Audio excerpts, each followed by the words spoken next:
Bonjour! Hoje nós vamos falar dos homonymes, les homonymes. Homonymes são palavras que têm a mesma pronúncia, mas que têm a escrita diferente. Nós vamos ver hoje alguns exemplos. Essas palavras trazem muita dificuldade até mesmo para os franceses, porque como a pronúncia é igual, a tendência é escrever da mesma forma ou confundir. Nós vamos começar com air. Air signifie oxygène et aussi allure, mine, apparence. Eu posso usar no sentido de ar, que a gente respira, mas também da aparência. Por exemplo, tu as l'air fatigué. Você está parecendo cansada. Eu poderia dizer também tu as une bonne mine aujourd'hui. Ou une mauvaise mine. Uma aparência boa ou ruim. E air, que tem a mesma pronúncia, mas que eu escrevo com um E no final, é usado principalmente quando eu falo de air de jeu ou air de repos. Air de jeu é o playground. E air de repos é quando nós estamos na estrada viajando e existem alguns lugares nos quais a gente pode parar para tomar um café, para abastecer o carro, para descansar um pouco. Amande et amande. Amande, le fruit, et amande, qui est a multa. Est-ce que vous aimez la pâte d'amande?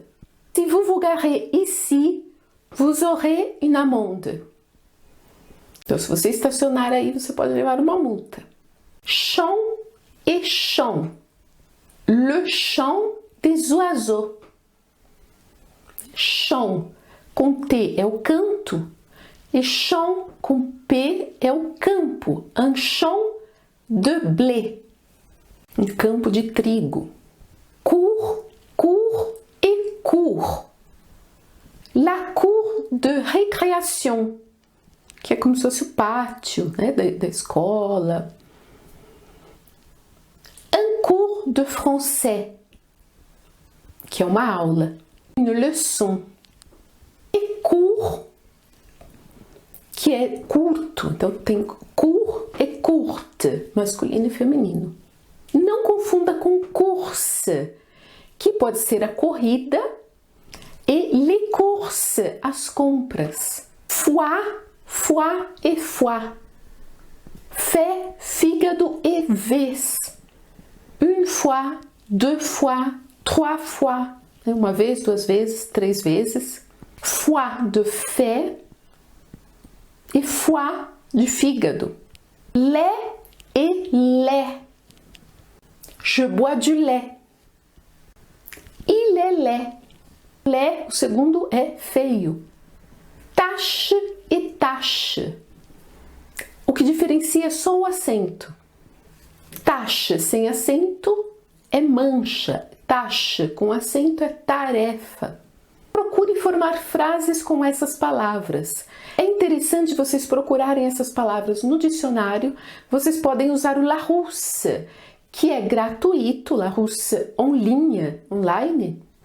E no Larousse, quando vocês procurarem cada palavra, vocês vão ver exemplos. Vocês podem escrever esses exemplos, modificar um pouquinho os exemplos, e assim vocês vão memorizando, mas memorizando com contexto, sabendo o que vocês estão memorizando, entendendo para memorizar e não simplesmente decorando. Si vous avez aimé cette vidéo, n'oubliez pas le pouce bleu. N'oubliez pas non plus de vous abonner à la chaîne et de laisser un commentaire. À la prochaine vidéo. Salut!